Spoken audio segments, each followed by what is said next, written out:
यह सुंदर भजन स्वामी सत्यपति जी गाया करते थे।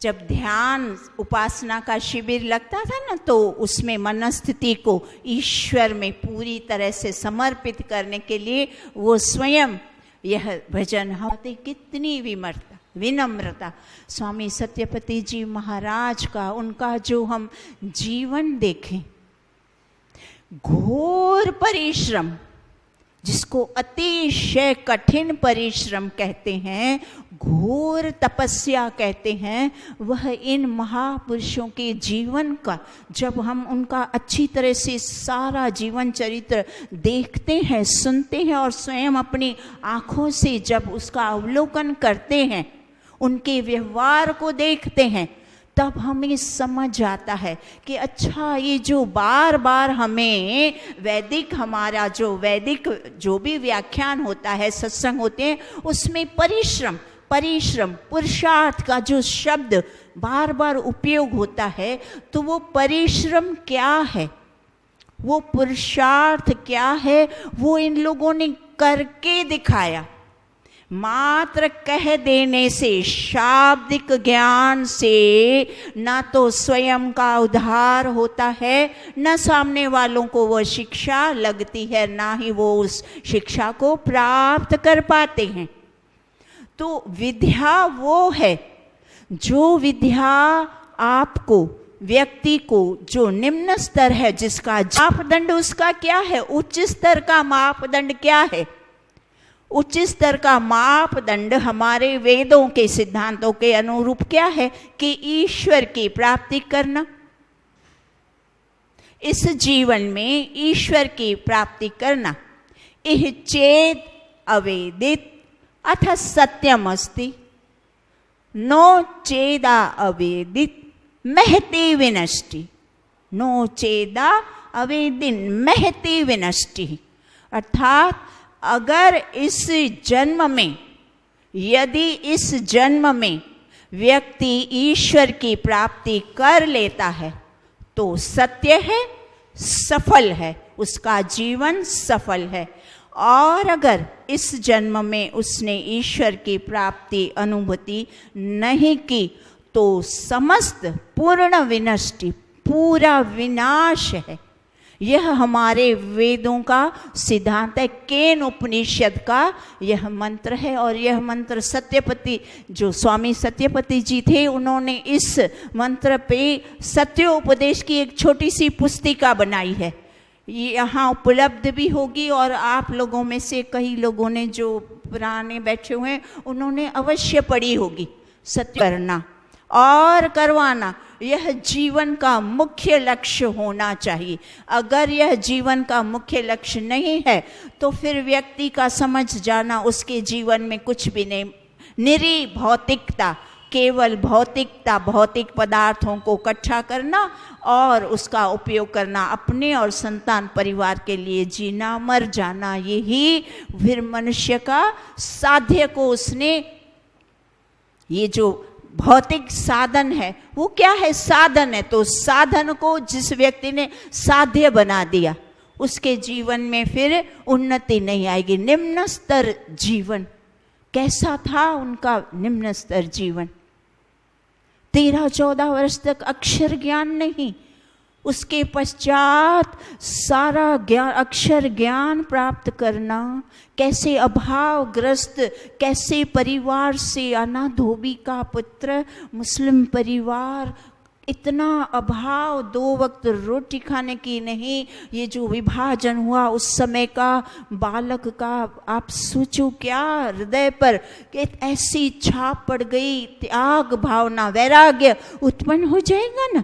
ऐसे वैराग भावना से फिर जब कार्य करना पड़ा, एक का कार्य करना, और उसके साथ साथ जो विद्वान शिष्यों को पढ़ाते हैं, समय निकालकर रुचिपूर्वक सुनना, सुनते सुनते सुनते इतनी लगन उत्पन्न हो जाना, कठोर परिश्रम, और उसके पश्चात भी कितना कठोर संघर्ष। आप ऐसा नहीं समझना ये जो ईश्वर प्राप्ति का मापदंड विद्या प्राप्ति से तो है, पर विद्या प्राप्ति का फिर मापदंड पता है क्या है? विद्या प्राप्ति, विद्या ददाति विनय। जिसने विद्या प्राप्त कर ली उसमें जबरदस्त विनय, विनयशीलता, विनम्रता, दूसरों के प्रति प्रेम, दूसरों के प्रति जो उनकी तकलीफें, उनकी तकलीफों को दूर करने का प्रयास, यह होता है विद्या प्राप्ति। आज विद्या प्राप्ति का मापदंड क्या है? आज विद्या प्राप्ति का मापदंड ये जो भौतिक संसार है उसमें तो केवल डिग्री प्राप्त करना और अपने आप को योग्य बना के बड़ी बड़ी पद पोस्टों पे स्थित हो जाना और बड़ी बड़ी तनख्वाहें लेकर गाड़ी बंगलों में घूमना, संतानों को भी वही सिखाना। आज विद्या का मापदंड क्या रह गया है? आज विद्या का मापदंड वहाँ भी केवल ये रह गया है कि हाँ, अक्षर ज्ञान कितनी स्नातक हो गया, चारों वेदों को पढ़ लिया, हाँ, और दर्शनों को पढ़ लिया, संस्कृत का व्याकरण आ गया, एकदम रट्टू भगत हो गया, शाब्दिक ज्ञान पूर्णता से, कोई भी सूत्र हाँ मुझे पता है उसका सब अर्थ मैं अच्छे से एकदम पदछेद करके आपको बता दूंगा, इतना ज्ञान है मेरे पास। बस यह मापदंड जीवन के स्तर पर, व्यवहारिकता के स्तर पर शून्य, इतना बड़ा, जैसे बाहर वैसे यहाँ, वहाँ एकदम शून्यता। और यहाँ हमारा वैदिक धर्म जो वास्तविक ईश्वर प्राप्ति का मापदंड है, वो पता है क्या बताता है? कि मापदंड ईश्वर प्राप्ति का वो है जिसके अंदर कितनी करुणा, कितनी दया, समाज के प्रति, प्रत्येक व्यक्ति के प्रति, राष्ट्र के प्रति कितनी उन्नति, वो सामने वाले की उन्नति का भाव, उनके विचार कैसे हैं, उनकी भावना पर ये मापदंड है। ईश्वर प्राप्ति जो करना चाहता है या जो उस मार्ग पे है, उस आज हम वहां भी देख रहे हैं केवल स्वार्थ पूर्ति, मैं आगे आऊं, मेरा सब कुछ, मेरा नाम, मेरा पद, मेरा यश, मेरे शिष्य, मेरा ये, मैं बड़ा, मैं के सिवा तीसरी कोई बात नहीं। और फिर यही मापदंड, क्या मापदंड? कि हाँ, ईश्वर प्राप्ति का यही मापदंड है कि योग दर्शन आ जाए, सारे दर्शन कंठस्थ हो जाएं, सारे सूत्र आ जाएं, उनका अर्थ अच्छे से आ जाए, ये ईश्वर प्राप्ति है। तो वास्तविक ईश्वर प्राप्ति का अर्थ आज हमने सीखना है। वास्तविक ईश्वर प्राप्ति, ईश्वर का सही स्वरूप क्या है, ईश्वर स्वयं कैसा है? ईश्वर सत्यता और न्यायकारी है, करुणाकार और परोपकारी, सदाचार, उसको हमेशा सबके लिए वो निस्वार्थ, बिना किसी स्वार्थ के दूसरों के लिए करना, यह है ईश्वर प्राप्ति का सबसे सरल। ना कोई इसमें संस्कृत, ना कोई इसमें मंत्र सूत्र याद करने की कोई आवश्यकता नहीं, एकदम सरल सीधी सी भाषा जो सामान्य हमारी बहनें, हमारे भाई, हमारे बुजुर्ग सब समझ जाएं और अपने जीवन में परिवर्तन है।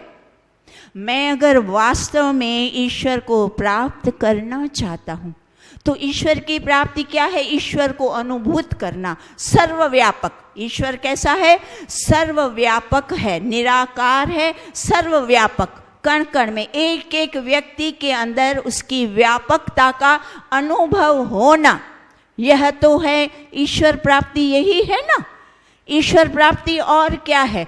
या हमारे वेदों में ईश्वर को तो साकार तो बताया नहीं, उसको कोई रूप तो है नहीं, तो वो कैसे दर्शन देगा? और स्पष्ट बता दिया कि ईश्वर की प्राप्ति इस भौतिक शरीर से, इन इंद्रियों से नहीं हो सकती, तो फिर किससे होगी? उसके गुणों से, ईश्वर के गुणों से ही, ईश्वर के गुणों को धारण करके ही हम ईश्वर को अनुभव कर सकते हैं। ये ईश्वर की प्राप्ति है और उसका मापदंड है हमारा व्यवहार, हम दूसरों के साथ कैसा व्यवहार करते हैं, प्रत्येक व्यक्ति में हम उस ईश्वर को अनुभव करके उसके साथ प्रेम पूर्ण व्यवहार, उसको आगे लाने का हर तरह से, धन में, विद्या में, पद में, यश में, प्रतिष्ठा, हर चीज में जो तू चाहता है केवल मैं करूंगा। नाम भी मेरा, सब कुछ मेरा, यश भी मुझे चाहिए, नाम भी,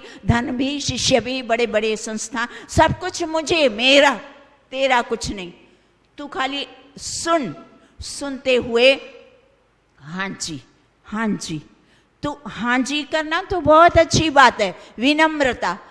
पर जो आज शिक्षक हैं, आज जो गुरु हैं, जो विद्वान हैं, वो क्या सोचते हैं कि ये सारा मापदंड, जो प्रमाण हमें सिखाया जा रहा है, वो सामने वालों के लिए है ना, मेरे लिए नहीं। ये सारा मापदंड ये मेरे लिए नहीं, ये सब आपके लिए।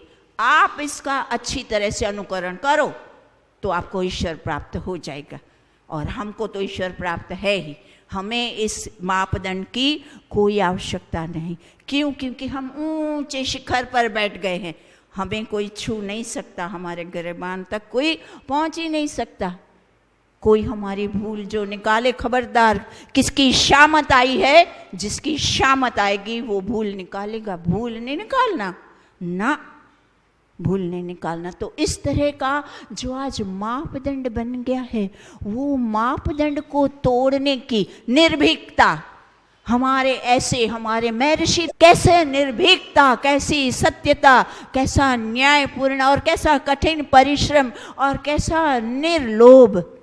कोई यश की आवश्यकता नहीं, कोई इच्छा नहीं, ना यश की न शिष्यों की, फक्कड़ जैसा जिसको कहते हैं, और कितना अनुशासित जीवन जिया, कोई स्वार्थ का छांटा नहीं। और हमारे सत्यपति जी भी, उन्होंने ये जो वानप्रस्थ साधक आश्रम, उनकी स्थापना इन्होंने करी थी, घोर तपस्या करके सब कुछ तैयार किया, दर्शन महाविद्यालय की स्थापना करी, कितने सारे लोगों को इस ज्ञान को धारण करवाया।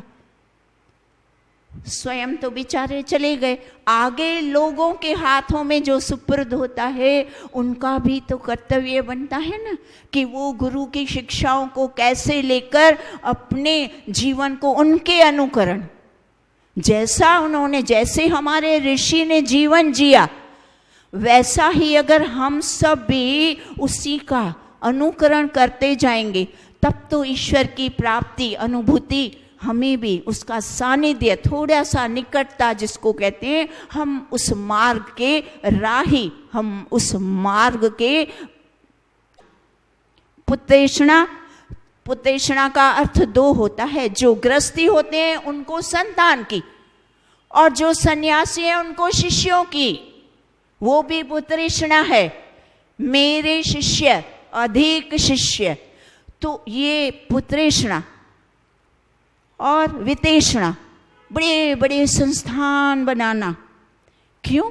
हमारे ऋषि ने क्या किया था, छोटा सा देखो, आर्य समाज की स्थापना कर दी, वहाँ आइए सारे लोग बैठ के और वेदों को सात्विकता से वेदों का ज्ञान ग्रहण कीजिए, और स्वयं भी ईश्वर की प्राप्ति करिए, परिवार को जोड़िए, आगे अड़ोस पड़ोस को जोड़िए, आस पड़ोस को, इस तरह से इसी वेद विद्या को आगे चलाते रहें। अब इसमें कहाँ बड़ा बड़ा वैभव की आवश्यकता है, क्या आवश्यकता है, क्या अधिक अब्जों पैसों की कोई आवश्यकता नहीं।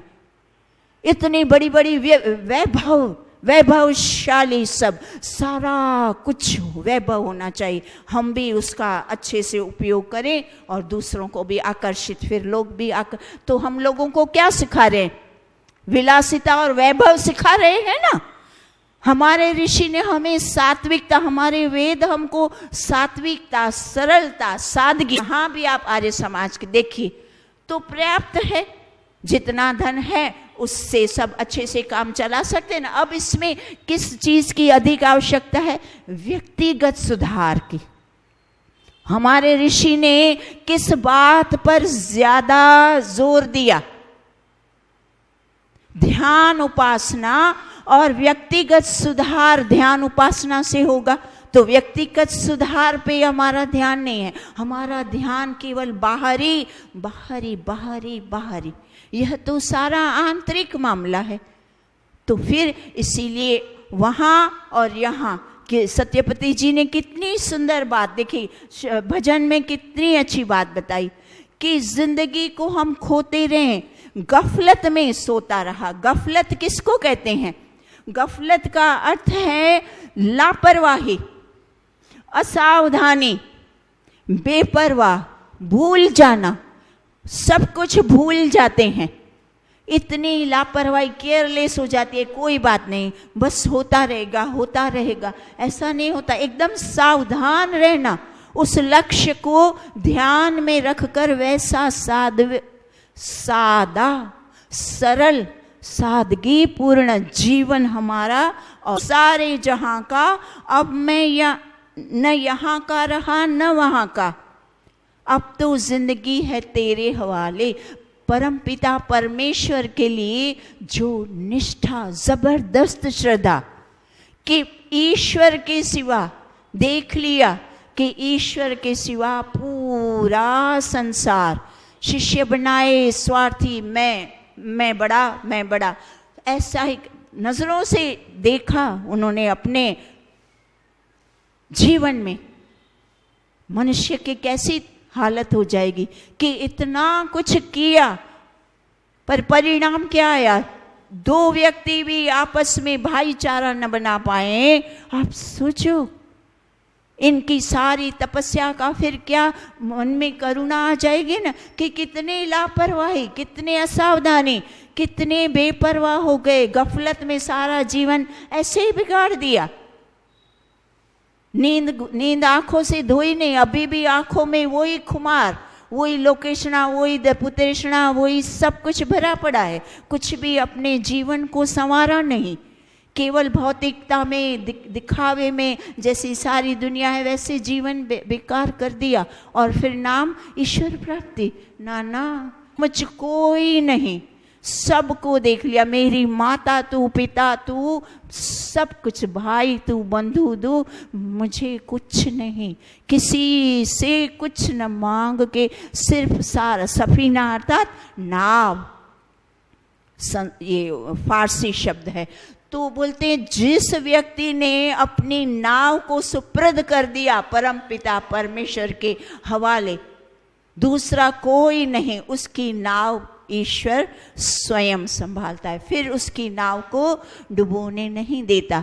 तो ईश्वर प्राप्ति हमें वही बात सिखाती है कि ईश्वर में दृढ़ पूर्ण विश्वास कि वो ईश्वर यहाँ सर्वव्यापक जो यहाँ है, सब में है, सबके प्रति संपूर्ण अच्छी तरह से न्याय और दया करुणा का व्यवहार करो। आपका व्यवहार प्रमाण दंड ईश्वर के नजर में, वो इधर भी तो है ना, वो देख रहा है ना कि अच्छा ईश्वर प्राप्ति करनी है तो मेरा मापदंड पे तू कितना खरा उतरा है। पहले तो मुझे खरा उतरना पड़ेगा, तब तो सामने वाले के अंदर भी वही ईश्वर है, तो वहां उसको ये नहीं दिखेगा। आप सच बताएं, वो कितना सतर्क रहने की आवश्यकता, कितनी सावधानी, एक एक शब्द संभाल के बोलना। कोई भी शब्द में स्वार्थ, लालच, लोभ नहीं होना चाहिए। सामने वाले का उद्धार, सत्य विद्या सामने के हृदय में स्थापित हो जाए, सत्य सत्य सही बात को वो समझ पाए और उस बात को पकड़ के अपने जीवन में परिवर्तन लाए। बस यही तो बात है। छोटी छोटी बातों से हमें कितना कुछ सिखाया जाता है। इसका एक बहुत सुंदर दृष्टांत था, पर वो हम अगली कक्षा में लेंगे क्योंकि हमारा समय हो चुका है। वो दृष्टांत थोड़ा बड़ा है और बहुत रोचक, इतनी अच्छी तरह से हमें समझ आएगा कि अच्छा ईश्वर प्राप्ति करनी है तो हमें किन छोटी छोटी सरल और छोटी, जिसमें कोई लागत नहीं, कोई पैसा नहीं, कोई दिखावा नहीं, कोई वैभव नहीं, बिना किसी पैसे के, इस भौतिक धन के मनुष्य ईश्वर प्राप्त स्वयं भी कर सकता है, औरों को भी करा सकता है। वो सुंदर बातें हम अगली कक्षा में और इसी बात को अच्छे से समझेंगे और उस बात से स्वयं भी लाभान्वित होंगे, दूसरों को भी जोड़ना। शांति रोषधयः शांति वनस्पतयः शांतिर्विश्वे देवा शांति ब्रह्म शांति सर्वं शांति शांतिरेव शांति सामा शांतिरेधि। ओम शांति शांति शांति। सर्वेभ्यो नमः। आप सबका बहुत बहुत धन्यवाद।